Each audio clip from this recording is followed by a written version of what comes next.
Sarah Chen stood at the command center window and watched the stars disappear. One by one, the alien ships moved across the night sky of Kepler 442b. They blocked out the light like a slow storm cloud made of metal and death. "How many?" she asked without turning around. Lieutenant Hayes checked his screen for the 10th time in 5 minutes. 347 ships, Colonel. Maybe more, coming through the jump point. Sarah nodded slowly.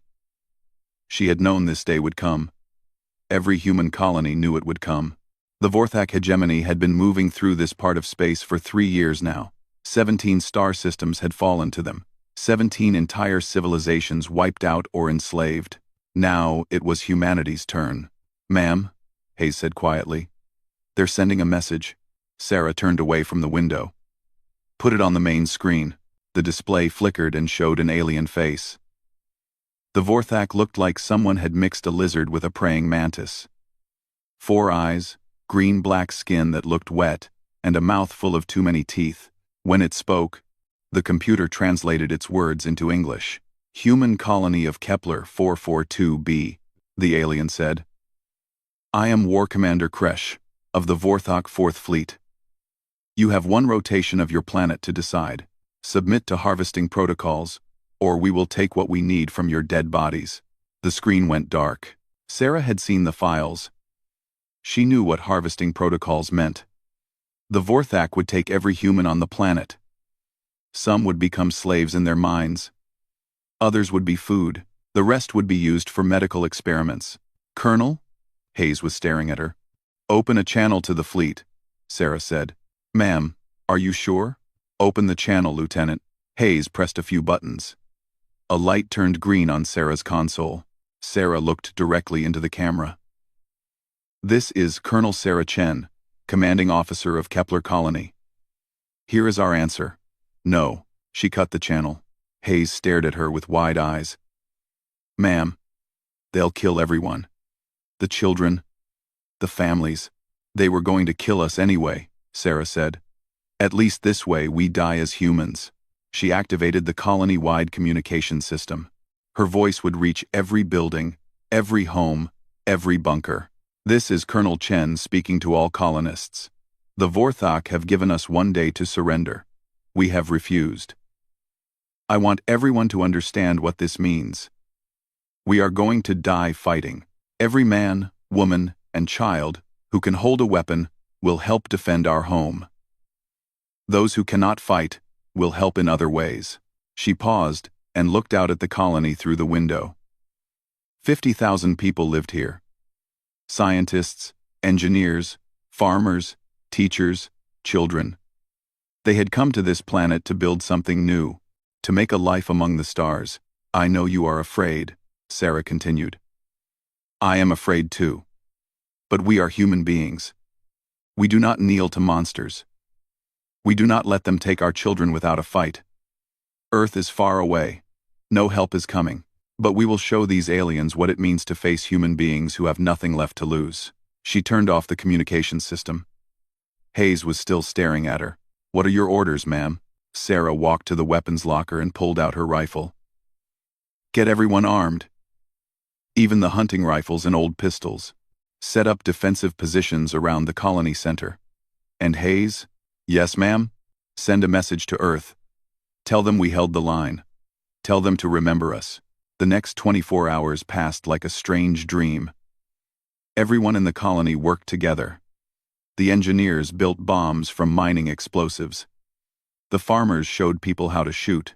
The teachers helped children write letters to say goodbye to relatives on other planets. Sarah walked through the colony as people prepared. She saw Dr. Martinez, the colony's head scientist, teaching his research team how to use grenades. She saw Mrs. Kim, who ran the school, helping her students make barriers from furniture. Everyone was scared. Some people cried. But no one asked to surrender. That night, Sarah stood on the colony wall and looked up at the alien fleet. The ships were closer now. She could see their lights moving across the hull surfaces. Mayor Patel climbed up to stand beside her. He was an old man who had left Earth 30 years ago to help build this colony. "Any regrets?" he asked. Sarah thought about it. "I wish we had bigger guns," Patel laughed. That's very human of you. What do you mean? Another species might wish they had never come here, or that they had surrendered. But humans wish they had bigger guns. In the morning, the bombardment started. The alien ships fired energy beams that turned buildings into glass and metal rain. Sarah and her defenders hid in the underground tunnels and bunkers. The bombardment lasted 3 hours. When it stopped, half the colony was gone. But 50,000 humans were still alive, still fighting. Sarah emerged from the command bunker to see alien landing ships coming down through the smoke. Hundreds of them. Like metal insects, settling on the ruined colony. "This is it," she said into her radio. "Remember, we are not trying to win. We are trying to make them pay for every step. Make them remember that humans do not die quietly." The Vorthak soldiers that came out of the landing ships were twice as tall as humans. They wore armor that could stop any weapon the colonists had. They moved fast and killed everything they saw. But the humans made them work for it. Every building became a fortress. Every street became a killing ground. The colonists used bombs, traps, and desperate courage. They knew they could not win, but they fought anyway. Sarah's last transmission to Earth was simple. "We held the line. We never broke. Remember us." Then she picked up her rifle and walked out to meet the enemy. Admiral Thexvar stood on the command deck of his flagship and watched the human colony burn. The bombardment had ended hours ago, but fires still burned across the settlement. Smoke rose into the alien sky like black fingers reaching toward his fleet. "Status report," he commanded. War Commander Kresh, his second in command, stepped forward. 60% of the human structures have been destroyed. Our ground forces have landed successfully. Resistance is stronger than expected. Thexvar's 4 eyes focused on the main display. It showed the battle happening below. His soldiers, tall and powerful in their combat armor, moved through the ruined streets, but the humans were making them pay for every building. "Casualties?" Thexvar asked. 43 dead, 112 wounded, Kresh replied. "The humans are using improvised explosives, traps, suicide attacks." Thexvar's mandibles clicked together in annoyance. This was supposed to be simple. The humans had no real weapons, no military ships, no defenses worth mentioning. Their technology was decades behind the Vorthak. Yet they fought like creatures possessed by madness. "I do not understand these beings," Thexvar said. "They know they cannot win. They know we will kill them all. Why do they not surrender?" Kresh had been wondering the same thing. In his long military career, he had conquered many species. Most begged for mercy when they saw the size of the Vorthak fleet. Others tried to negotiate. A few ran away to other planets. Humans did none of these things. They simply said no and started fighting. "Perhaps they do not understand the situation," Kresh suggested. Thexvar looked at his subordinate with scorn. Their leader was very clear in her response. "She understands perfectly. These humans choose to die rather than serve." On the display, they watched a group of human children, none older than 12 Earth years, throwing rocks at Vorthak soldiers. The soldiers could have killed them instantly. Instead, they tried to capture them alive, but the children fought so hard that 2 soldiers were injured before the humans were finally subdued. "It makes no sense," Kresh said. "What evolutionary pressure would create such behavior? Surely any species that refuses to surrender when faced with superior force would have died out long ago." Thexvar had been studying human files for months. He had read their history, their wars, their literature. The more he learned, the less he understood. "Look at this," he said, calling up a human historical file on his personal screen. "These humans once had a city called Thermopylae. 300 warriors fought against an army of hundreds of thousands. They knew they would die. They could have surrendered and lived. Instead, they chose to hold their position until the last man fell. That is simply poor military strategy," Kresh observed. "Perhaps. But they have similar stories throughout their history. Stalingrad, the Alamo, The Warsaw Ghetto. Again and again, humans choose impossible fights rather than surrender. They seem to find meaning in hopeless resistance. Kresh shook his head. It is inefficient. Wasteful. No wonder their technology is so primitive. How can a species advance when they waste so much energy on pointless conflicts? Thexvar was about to respond when an alarm sounded across the bridge. His tactical officer, Sub-Commander Vexital, called out from his station. Admiral, energy signatures detected at the edge of the system. More human ships? Thexvar asked. That made no sense. Intelligence reports said the nearest human naval base was months away, even at maximum, faster than light speed. Negative, sir. These signatures are unusual. The computer cannot identify them. Thexvar walked over to the tactical station. The display showed 3 small blips at the very edge of the system. They were moving fast, but not faster than normal human ships. Probably refugees from another human colony, he said. Ignore them. Continue the ground assault. Down on the planet's surface, Colonel Sarah Chen crouched in the ruins of what used to be the colony's main school. Her rifle was almost out of ammunition. Blood ran down her left arm from a piece of shrapnel. Around her, the last 30 defenders of Kepler Colony prepared for their final stand. They had held the colony center for 6 hours. 6 hours longer than anyone had expected. The cost had been terrible. Most of her people were dead. The Vorthak were closing in from all sides. Colonel, said Dr. Martinez, who knelt beside her with a bandage around his head. I'm picking up something strange on the emergency radio. Sarah took the radio from him. Static filled the channel, but underneath it, she could hear something else. Music. Old Earth music. A song her grandmother used to sing to her when she was small. What is that? Asked Private Jackson, the youngest member of her team. Sarah listened carefully.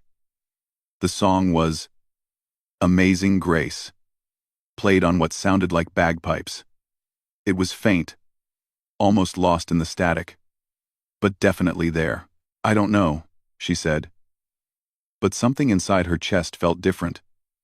Lighter somehow. Above them, Admiral Thexvar was starting to feel concerned. The 3 unknown ships at the edge of the system had not responded to any communications. Worse, his long-range sensors were detecting more energy signatures appearing near them. Sir, Vextal called out, I'm reading massive energy buildups from those unknown contacts. And sir, there are more of them now. A lot more. How many more? I count. 30. 50. Sir, they keep appearing. It's like they're materializing out of empty space. Thexvar felt a chill run through his exoskeleton. That was impossible. No known technology could move ships through space without leaving faster-than-light traces. Yet his sensors were clearly showing dozens of ships appearing where none had been before. Get me a visual on those contacts, he ordered. The main display switched to a long-range camera view. At first, Thexvar saw only stars. Then, as the camera focused, he saw them. Ships. Hundreds of them. They were unlike anything in Vorthak military files. Sleek, angular, and dark as space itself. They moved in perfect formation, like a school of predatory fish. But that was not the most disturbing thing.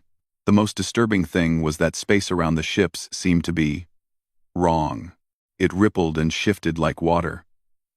As Thexvar watched, more ships simply stepped out of nowhere, as if reality itself was opening doors for them. War Commander Kresh, Thexvar said quietly. Yes, Admiral? How far is the nearest human naval base? 6 months travel at maximum faster than light speed, sir. Thexvar stared at the display. The human fleet was now moving toward the inner system. Not fast, but with purpose. As if they knew exactly where they were going. Sir, Vextal reported. I'm detecting massive energy buildup from the human fleet. They're powering weapon systems I've never seen before. Down on Kepler 442b.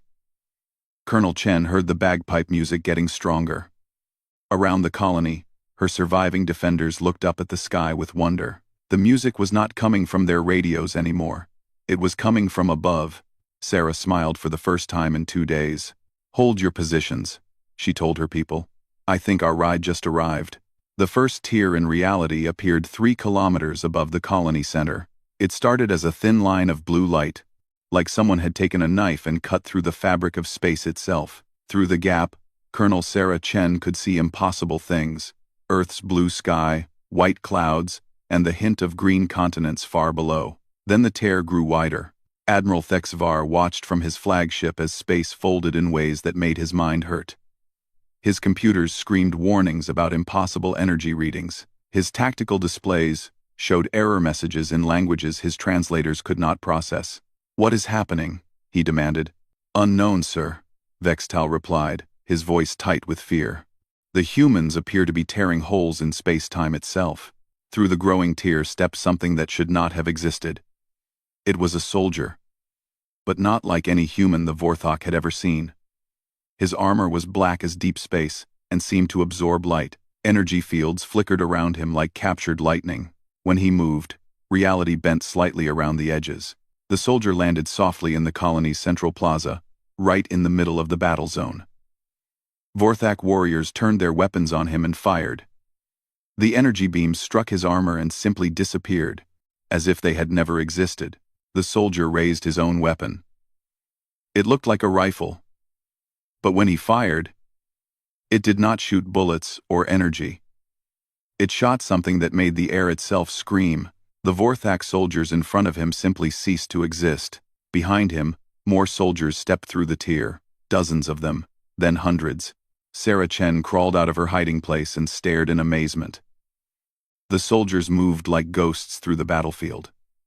Their weapons made sounds she had never heard before. When they fired at Vorthak positions, the enemy soldiers did not just die.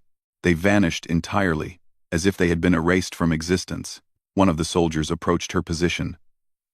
She could see her reflection in his black helmet visor. Colonel Chen, the soldier said. His voice came from speakers in his armor. I am Captain Morrison, Earth Defense Corps, 3rd Expeditionary Division. Are you hurt? Sarah tried to speak but found her throat dry. She had sent a message to Earth, asking them to remember the colony. She had never expected them to actually come. How? She finally managed to say. Later, Morrison said. Right now, we need to get you and your people to safety. Can you walk? Sarah nodded and stood up. Around her, the battle was changing completely. The Vorthak soldiers who had been winning just minutes before were now running in panic. Earth's soldiers appeared and disappeared like deadly shadows, striking from impossible angles. In orbit above the planet, Admiral Thexvar watched his invasion force disintegrate. Sir, Vextal reported. We're losing contact with our ground units. The humans are using some kind of teleportation technology. Our soldiers can't target them. Then we bomb the entire area, Thexvar decided. Kill everyone. Human and Vorthak alike. We cannot allow this technology to... His words were cut off as space tore open directly in front of his flagship. Through the tear came a ship that Thexvar's mind could barely process. It was huge, easily 3 times the size of his flagship, but it moved like a fighter craft. Its hull was covered in weapons that his sensors could not identify. Energy fields surrounded it like a living thing. Admiral, came a new voice over the communication system.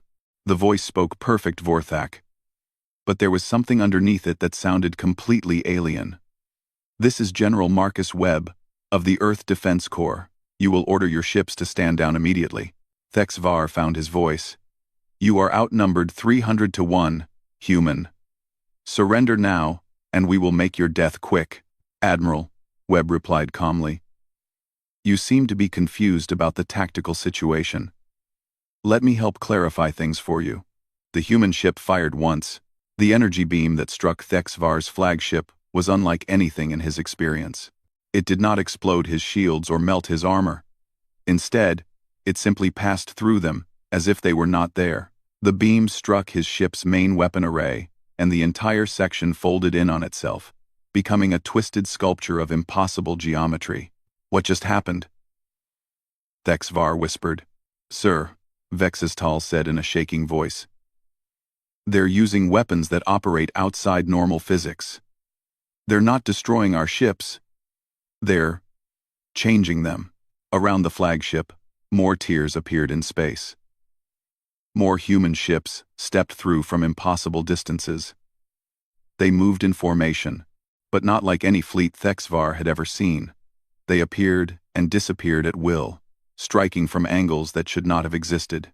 A Vorthak destroyer fired its main guns at one of the human ships. The energy beams struck the target and simply curved around it. As if space itself was protecting the humans, the human ship fired back. The destroyer folded like origami and became a sphere. Down on the planet, Captain Morrison led Sarah and her survivors toward the colony's main plaza. The sounds of battle had changed completely. Instead of the steady crash of conventional weapons, the air was filled with strange humming noises and the occasional sound of reality tearing. "How is this possible?" Sarah asked as they walked. "Earth is months away. Even if you left the moment you got my message, we didn't travel through normal space," Morrison explained. "We folded space, brought Earth next door to your planet, so to speak." Sarah stared at him. "That's impossible. A year ago, yes. But humans are very good at making impossible things possible when our people are in danger." They reached the plaza to find it transformed. Where there had been ruins and fires, now there were temporary buildings being assembled by machines Sarah did not recognize. Human engineers were setting up equipment that seemed to bend light around itself. In the center of it all stood a man in a uniform Sarah had never seen before. He was tall, with gray hair and scars on his face that spoke of many battles. When he saw her approaching, he smiled. "Colonel Chen," he said, extending his hand. "General Webb, Earth Defense Corps. It's an honor to meet you." Sarah shook his hand, still unable to fully believe what was happening. "General, how did you get here so fast? And these weapons, this technology? We've been preparing for this day for a very long time, Colonel. Every time humanity has been threatened, we learn. We adapt. We get stronger." Above them, the space battle was ending. Vorthak ships that tried to flee found their faster-than-light drives simply stopped working. Ships that tried to fight were transformed into geometric puzzles.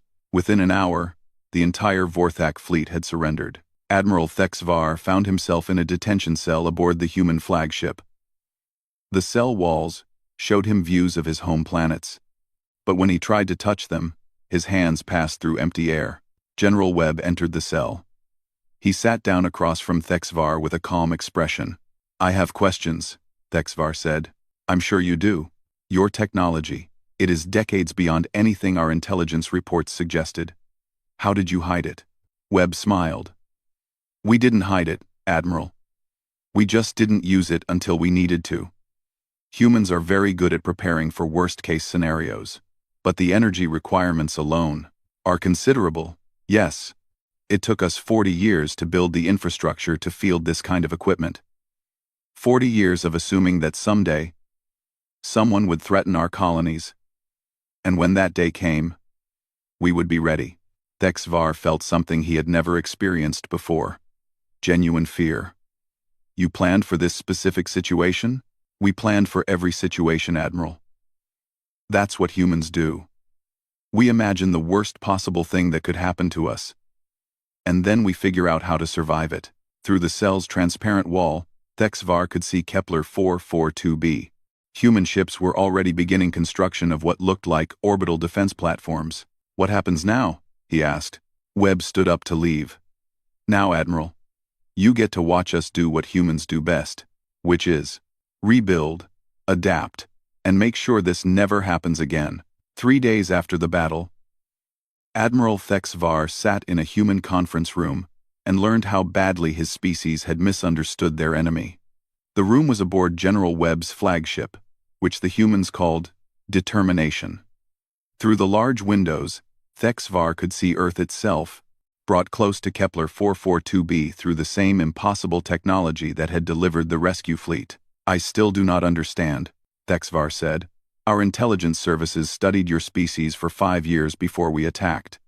Your colonies had no significant defenses. Your military ships were slow and primitive. How did you hide technology this advanced? General Webb sat across from him at the table. Next to Webb sat Dr. Elizabeth Park, a human scientist with kind eyes and gray hair. We didn't hide it, Webb said. We just didn't deploy it.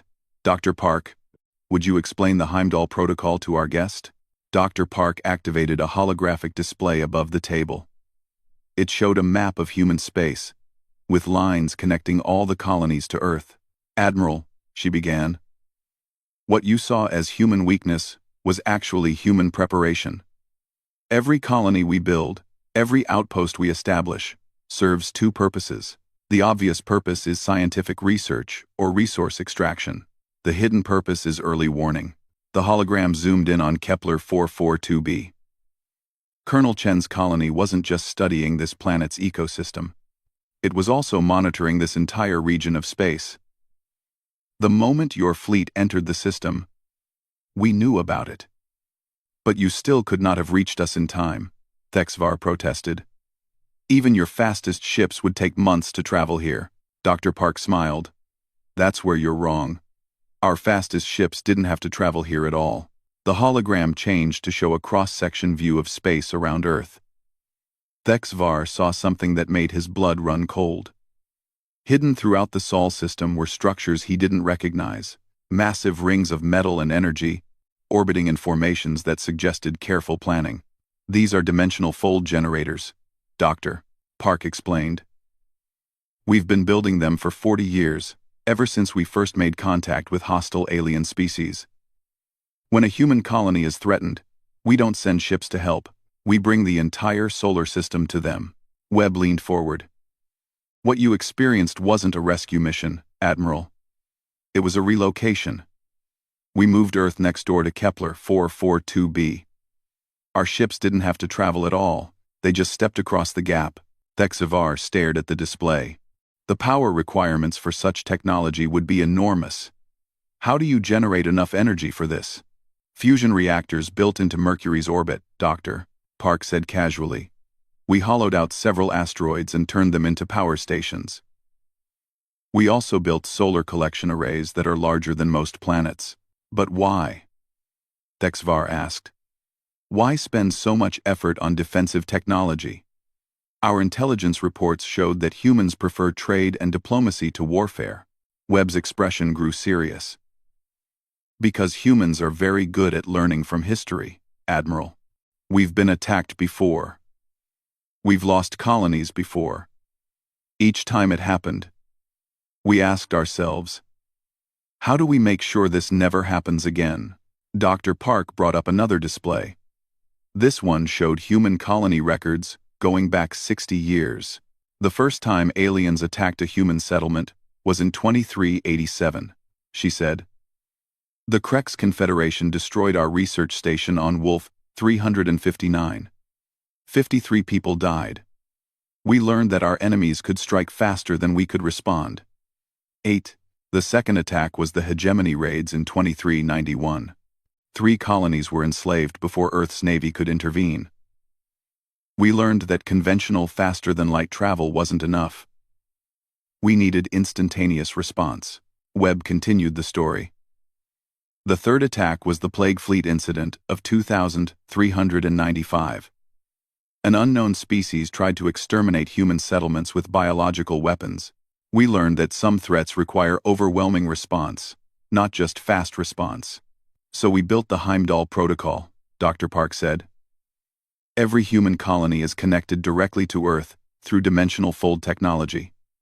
Attack any human settlement, anywhere in the galaxy, and Earth's entire military capacity can respond within minutes. Thexvar felt dizzy.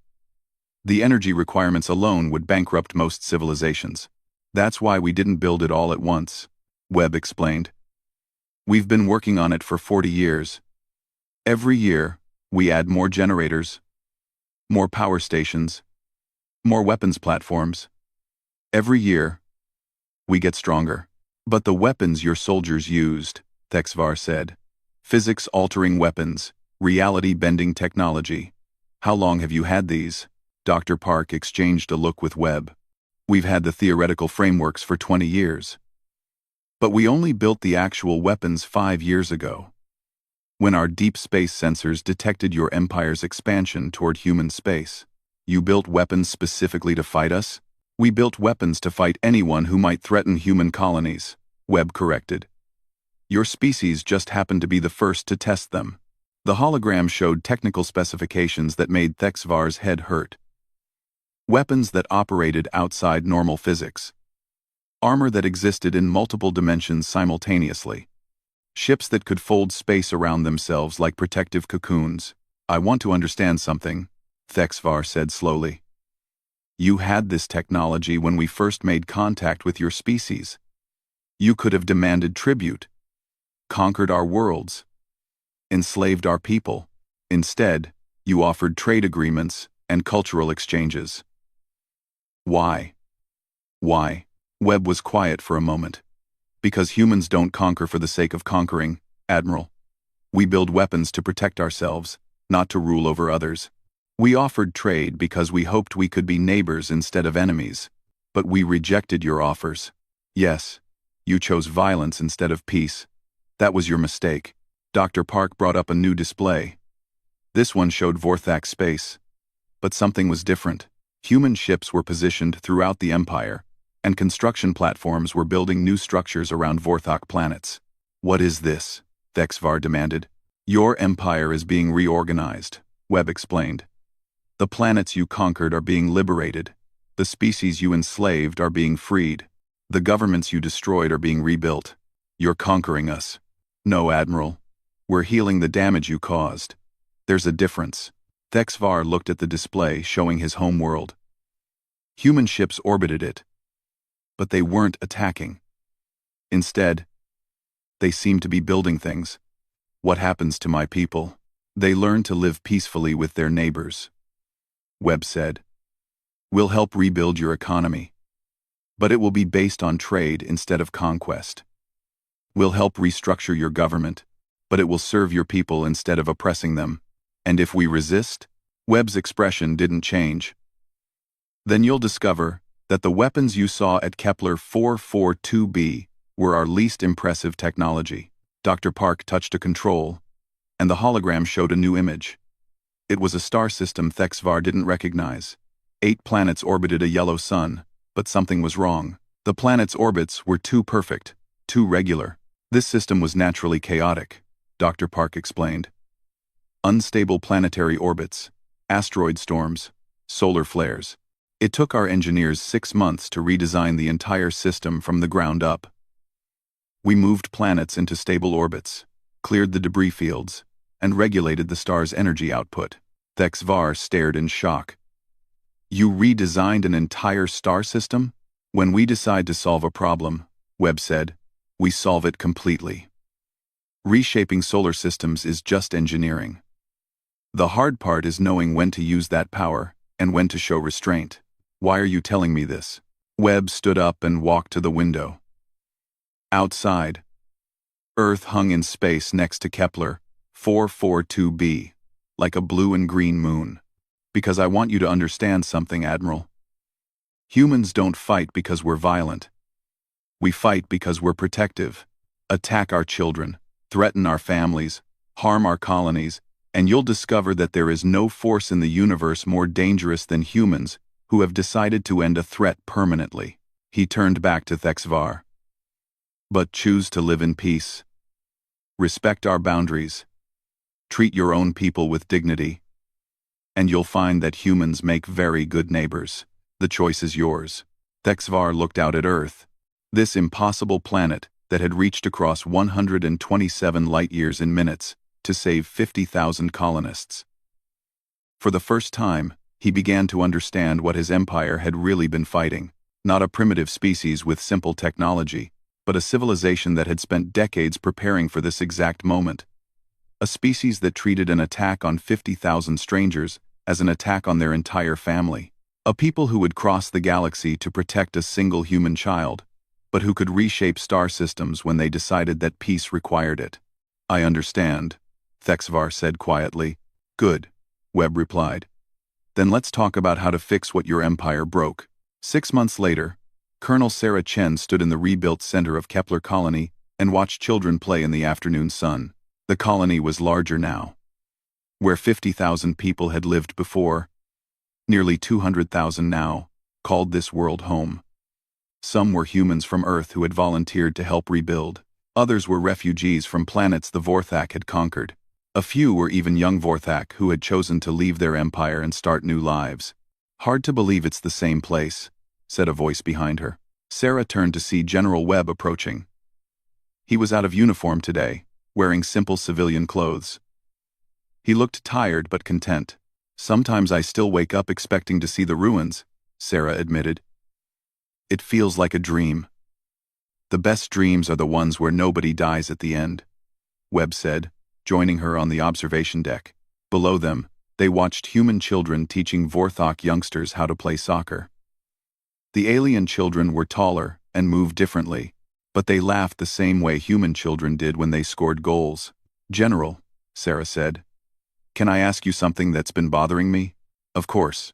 All that technology, all those preparations, the dimensional fold generators, the physics-altering weapons, the ability to move entire planets. How long have you really been planning for something like this?" Webb was quiet for a moment. "Honestly, we've been planning for this kind of scenario since humans first looked up at the stars and wondered what else might be looking back." He gestured toward the playing children. "You know what the biggest difference is between humans and most other species we've encountered? Other species prepare for the threats they know about. Humans prepare for the threats we imagine might exist." Sarah considered this. "That sounds like paranoia." "It is paranoia. But it's useful paranoia." Webb smiled. "When humans first developed nuclear weapons, we immediately started planning for what would happen if someone used them against us. When we first built computers, we started thinking about what would happen if they became smarter than us. When we first traveled to other star systems, we started wondering what we'd do if we met hostile aliens. And you built the Heimdall Protocol just in case. The Heimdall Protocol is just the latest version. Humans have been building just-in-case technology for centuries. We have backup plans for our backup plans. We prepare for disasters that have never happened and might never happen." Sarah thought about her own military training. "I suppose that makes sense. We always trained for worst-case scenarios." "Oh, for one." "Exactly. And when the Vorthak actually showed up, we were ready. Not because we knew they were coming, but because we knew someone like them might come eventually." They watched as one of the Vorthak children fell down during the soccer game. Immediately, both human and alien children rushed to help him up. There was no hesitation, no fear, just children being kind to another child. "What happens next?" Sarah asked. "The Vorthak Empire is broken up. Their conquered peoples are free. Their war machine is dismantled. But what about the future? What about other threats we haven't imagined yet?" Webb's expression grew thoughtful. "We keep doing what humans do best. We imagine the worst possible scenario and figure out how to survive it. Our engineers are already working on technology to defend against threats that exist only in theory. Our scientists are developing weapons to fight enemies we've never seen." "That sounds exhausting." "It is, but it's also what keeps our children safe." Webb nodded toward the playing children. "Every human colony ship that launches carries enough hidden defensive technology to defeat a small invasion fleet.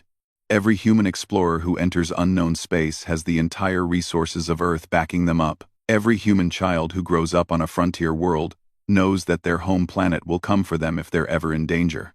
Sarah realized something. "That's why you came for us, isn't it? Not just because it was the right thing to do, but because that's what humans do. We don't abandon our own." "Never," Webb said firmly. "Attack a human settlement anywhere in the galaxy, and you're attacking Earth itself. Threaten a human child on the far side of space, and you've made an enemy of our entire species."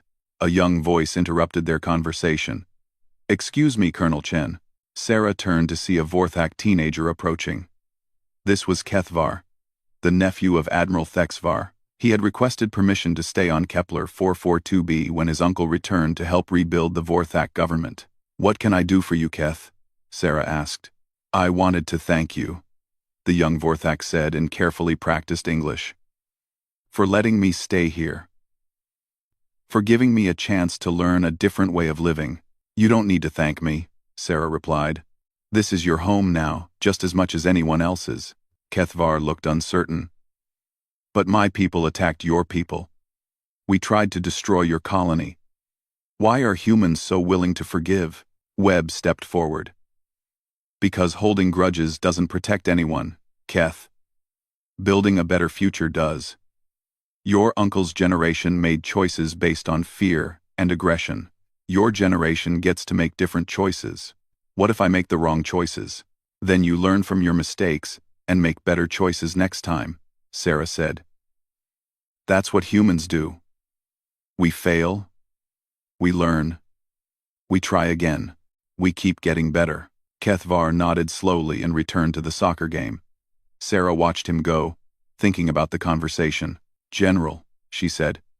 When this all started, I thought we were going to die defending our colony against impossible odds. I never imagined we'd end up teaching our former enemies how to play children's games. That's the thing about humans, Webb replied. We're full of surprises, even to ourselves. From the observation deck, they could see construction continuing across the colony. Human engineers worked alongside Vorthak technicians and engineers from a dozen other species. They were building new schools, new research facilities, new homes for families from across the galaxy. But Sarah also noticed other things. Discrete, defensive emplacements built into the architecture. Sensor arrays disguised as communication towers. Landing pads designed to accommodate both civilian transports and military ships. Even in peace, humans prepared for war. The other species, Sarah said. The ones we've liberated from Vorthak control. Do they understand what they're allying with? Some do, Webb said. The smart ones realize that humans don't just rescue people, we adopt them. Once you're under Earth's protection, you stay under Earth's protection, forever. And the ones who don't understand? They learn. Usually when someone threatens them and discovers that attacking Earth's friends is the same as attacking Earth itself. Though, as the afternoon wore on, Sarah found herself thinking about the future. Humanity was expanding further into space than ever before. Human colonies were being established in systems that had been Vorthak territory. Human technology was being shared with species that had never imagined such capabilities. But more than that, human ideas were spreading. The concept of protecting the weak. The belief that different species could live together peacefully. The principle that violence should be a last resort. But when it became necessary, it should be overwhelming and decisive. General, Sarah said as the sun began to set, do you think we'll ever find a threat we can't handle? Webb considered the question seriously. Probably. The universe is a big place, and there are probably things out there that even our worst nightmares haven't imagined. Quote, doesn't that worry you?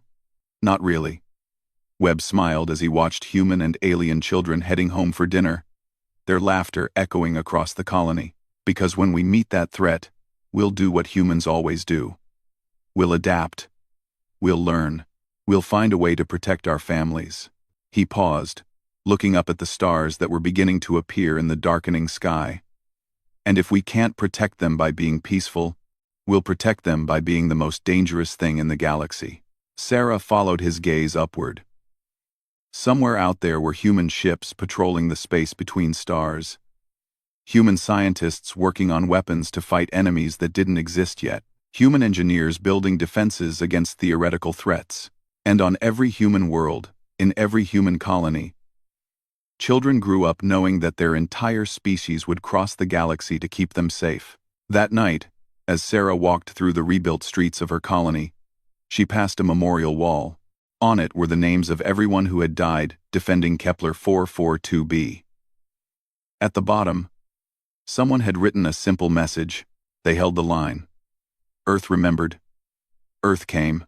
It had become humanity's unofficial motto, spreading to colonies across the galaxy. A promise and a warning in equal measure. Attack our children, and we will remember. Threaten our families, and we will come. And when we arrive, We will bring with us everything we have learned about protecting the people we love.